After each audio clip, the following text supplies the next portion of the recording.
بسم اللہ الرحمن الرحیم نحمد و نصلی و نسلم علی رسولہ الکریم وعلی آلہ وصحبہ وازواجہ واہل بیتہ اجمعین اللہم صلی علی محمد وعلی آل محمد عدد کل حرف کتب ویکتب الی ابد العابدین ودہر الداہرین یا رب العالمین یا ارحم الراحمین اما بعد درود شریف پڑھیں۔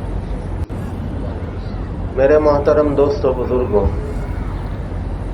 حضور اکرم صلی اللہ تعالی علیہ وسلم نے ارشاد فرمایا کہ جو شخص یہ چاہتا ہے کل قیامت کے دن میں اسے پہچان لوں۔ اب قیامت کے دن تو دیکھیں کتنی امتیں ہوں گی میدان حشر میں، 1.25 لاکھ انبیاء ہیں، 1.25 لاکھ انبیاء علیہم الصلاۃ والسلام کی امتیں اکٹھی ہوں گی یا نہیں ہوں گی؟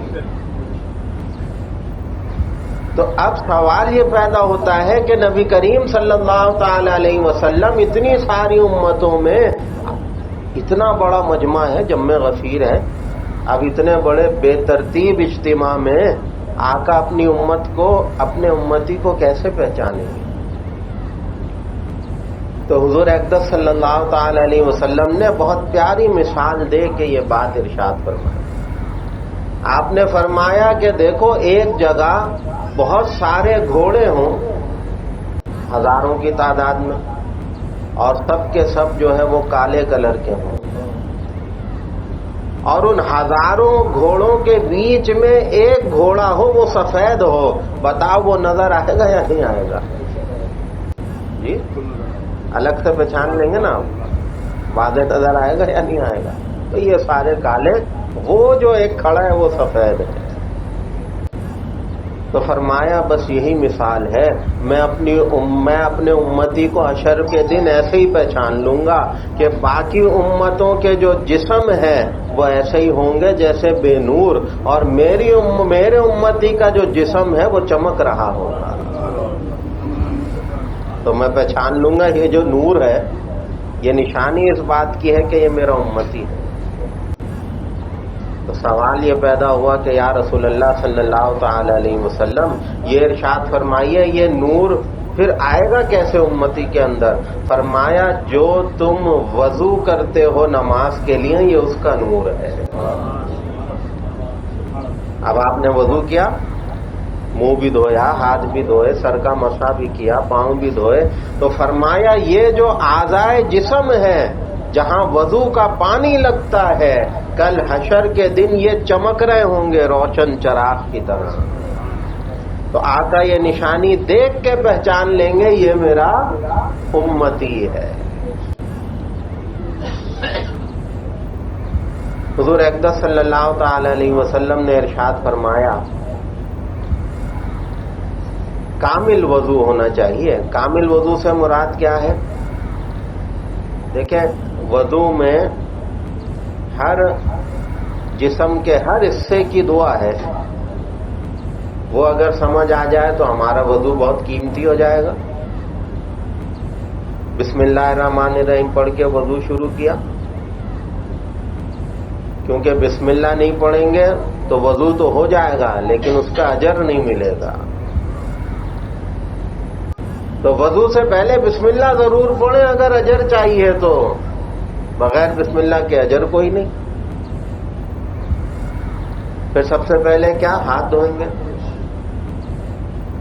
اور پھر کلی کریں گے۔ تو ہاتھ بسم اللہ پڑھی، ہاتھ دھوئے، پھر آپ نے کلی کی، اللہم اعنی علی تلاوت القرآن و ذکرک و شکرک، اے اللہ مجھے قرآن کی تلاوت کا، اپنے ذکر کا اور اپنے شکر کی توفیق عطا فرما۔ پھر آپ نے ناک صاف کی، ناک میں پانی ڈالا، اللہم ارینی رائحۃ الجنہ ولا ترینی رائحۃ النار، اے اللہ مجھے جنت کی خوشبو سونگھا دے اور جہنم کی بدبو سے بچا دے۔ اتنی پیاری دعا ہے۔ پھر آپ نے چہرہ دھویا، منہ دھویا، اللہم بید وجہی یوم تبیض وجوہ وتسود وجوہ، اے اللہ جس دن بہت سے چہرے کالے ہو رہے ہوں گے، سیاہ ہو رہے ہوں گے، یعنی قیامت کے دن آپ اس دن میرا چہرہ روشن اور منور رکھیے گا۔ یہ منہ دھونے کی دعا ہے۔ پھر سیدھا ہاتھ آپ دھوئیں گے، اللہم آتنی کتابی بیمینی وحاسبنی حسابا یسیرا، اے اللہ نامہ اعمال بٹنے کا جب وقت آئے تو میرا نامہ اعمال سیدھے ہاتھ میں ہو اور میرا آسان حساب لے۔ جب بائیں ہاتھ دھونے کا وقت آیا، اللہم لا تؤتینی کتابی بشمالی، اے اللہ میرا نامہ اعمال بائیں ہاتھ میں نہ ہو، بائیں ہاتھ میں میرا نامہ اعمال نہ ہو۔ اب مسح کیا آپ نے سر کا، اللہم ذلنی تحت عرشک یوم لا ذل الا ذل عرشک، اے اللہ مجھے قیامت کے دن اپنے عرش کا سایہ نصیب کر دے، کیونکہ اس دن تیرے عرش کے سوا اور کہیں سایہ ہوگا ہی نہیں۔ پھر آپ نے کانوں کا مسح کیا، اللہم اجعلنی من الذین یستمعون القول ویتبعون احسنہ، اے اللہ مجھے ان لوگوں میں شامل کر دے جو تیری بات سنتے ہیں اور اتباع کرتے ہیں۔ پھر آپ نے گردن کا مسح کیا، ہاتھ یوں لے کر آئے، اللہم اعتق رقبتی من النار، اے اللہ میری اس گردن کو جہنم سے آزاد کر۔ پھر آپ نے دایاں پاؤں دھویا، اللہم ثبت قدمی علی الصراط یوم تزل فیہ الاقدام، اے اللہ پل صراط پر میرے اس قدم کو جما دے جس دن بڑوں بڑوں کے قدم ڈگمگا جائیں گے۔ پھر الٹا پاؤں دھویا، اللہم اجعل ذنبی مغفورا وسعی مشکورا وتجارتی لن تبورا، اے اللہ میری اس محنت کو قبول کر لے، مجھے اجر عطا فرما، اور میں وضو کر کے اب نماز پڑھوں گا، یہ تیری میری تجارت ہو گئی، اس میں نفع عطا فرما۔ اب وضو سمجھ آیا؟ وضو کے ہر عضو کی دعا الگ ہے، عربی میں یاد نہ ہو تو خلاصہ ذہن میں رکھیں، اردو میں یہ پڑھ لیا کریں، دل میں تصور آ جائے آزاد ہوتے ہو۔ پھر فرمایا پھر کیا ہے، آسمان کی طرف دیکھ کے اشہد ان لا الہ الا اللہ وحدہ لا شریک لہ واشہد ان محمدا اللہم اجعلنی من التوابین واجعلنی من المتطہرین، اے اللہ مجھے توبہ کرنے والوں میں اور پاکیزہ لوگوں میں شامل کر دے۔ نگاہ اٹھانے کا حکم ہے، انگلی اٹھانے کا حکم نہیں ہے۔ بعض لوگ یہ انگلی اٹھا کے یہ انگلی اٹھانا غلط ہے، یہ صرف اتحیات میں اٹھے گی انگلی، یہ انگلی جو اٹھے گی کلمہ شہادت پر یہ صرف اتحیات میں اٹھے گی، وضو کے بعد نہیں اٹھے گی۔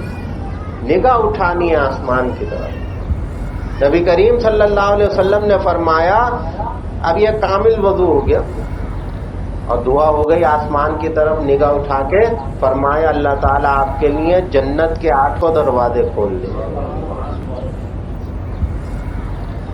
اب اگلا وظیفہ بھی سن لو، زندگی بھر کام آئے گا۔ حضور اقدس صلی اللہ علیہ وسلم نے فرمایا کہ وضو آپ کا ہو گیا، وضو کی دعا بھی پڑھ لی، اب آپ آیت الکرسی پڑھیں ایک دفعہ۔ حضور اقدس صلی اللہ تعالی علیہ وسلم فرماتے ہیں آیت الکرسی میں 170 حروف ہیں۔ کتنے؟ 170 حروف ہیں۔ اللہ ہر حرف کے بدلے ایک فرشتہ پیدا کریں گے، یعنی 170 فرشتے پیدا ہو گئے، اور یہ 170 فرشتے قیامت تک آپ کے لیے دعا کرتے رہیں۔ تو اب یہ تو ایک وضو پر ہے، اب 5 نمازوں میں 5 وضو ہوں گے تو کتنے فرشتے ہو گئے روزانہ؟ بات آ رہی ہے سمجھ میں؟ میرا پیغام آپ تک پہنچ رہا ہے؟ تو یار اگر اللہ تعالیٰ صرف ایک وضو پر اتنا کچھ عطا فرما رہے ہیں تو پھر نماز اگر باجماعت نصیب ہو جائے ایمان والے کو اور خواتین گھروں میں اہتمام کریں تو کیا کچھ نہیں کمائیں گے؟ ہے یا نہیں ہے؟ تو آیت الکرسی پڑھیں، 170 فرشتے پیدا ہونا ہے، قیامت تک آپ کے لیے دعا کرتے رہیں گے، اور ہر وضو پہ نئے جمع ہوتے رہیں گے۔ کتنے جمع کر لیں گے آپ فرشتے جو آپ کے لیے دعائیں کریں گے؟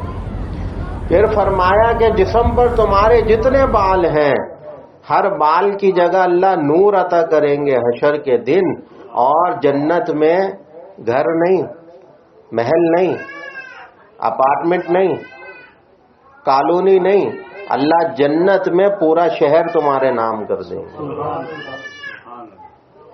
کہ وضو کے بعد آیت الکرسی پڑھنے کا اجر بتا رہا ہوں۔